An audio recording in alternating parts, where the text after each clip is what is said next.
Rocket jumping is one of those things in which I'll never be good enough. And I won't deny it, I'm still far from being good at rocket jumping. I have a lot to train.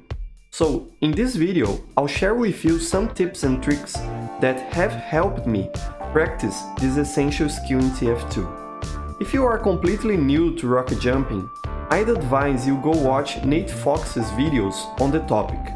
I've learned all I know from watching him.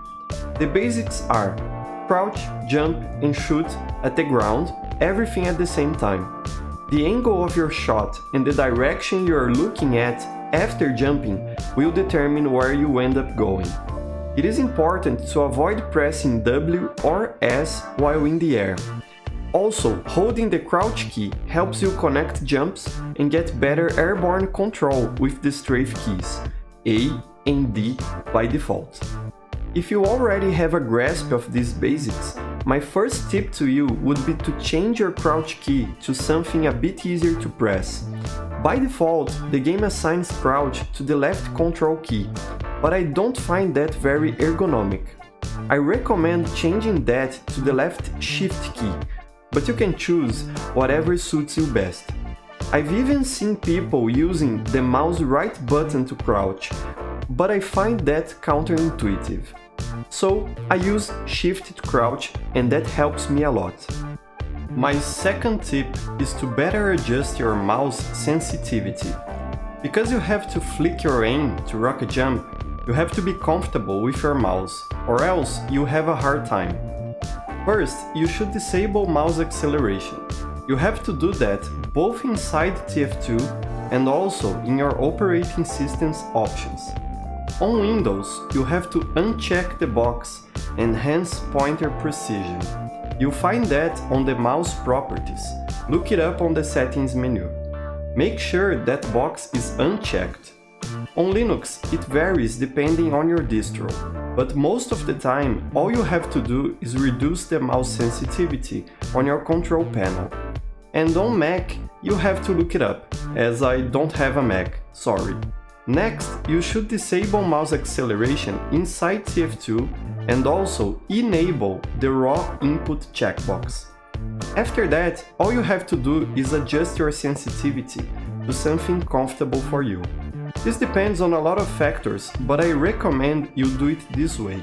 Place your mouse on the center of your mousepad and move it smoothly until you reach the edge of your mousepad.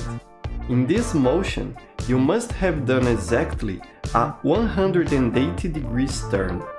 I've always adjusted my sensitivity like this and it has worked fine for me over the years.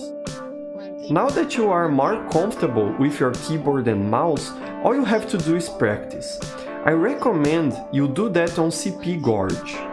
At the last point of the map, there's this gap you can use to practice jumping across. You can also practice the height of your jumps by trying to jump from the floor all the way up to this balcony.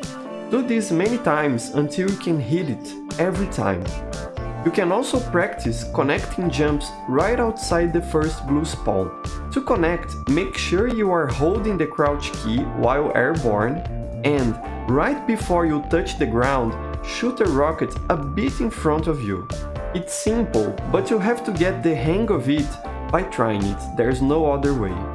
This part of the map is interesting to do this because you can use this roof to connect up to 3 rockets and learn a lot by experimenting. It is also a good idea to train your air strafing a bit here. After jumping, use the strafing keys A and D by default and move your mouse either to the left or to the right to turn in the air. This is useful to make your trajectory more unpredictable and to avoid being shot in the air. One last thing I'd recommend you practice is the famous C-tapping.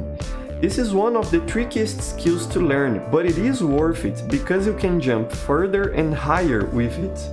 Unlike regular rocket jumping, in which you crouch, jump and shoot more or less all at once, to C-tap you have to just tap, not hold, crouch just before you jump and shoot to do the rocket jump. It is harder because you have to get used to the timing of the crouch tap.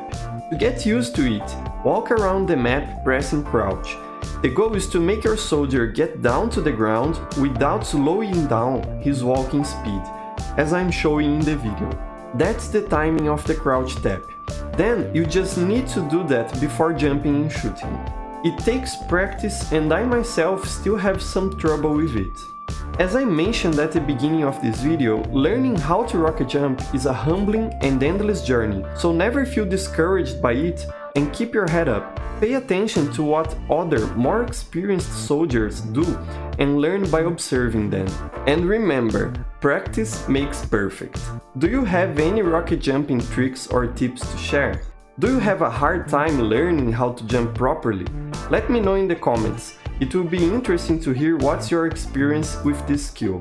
Don't forget to like and share this video and subscribe to see my future content. See you next time and bye bye!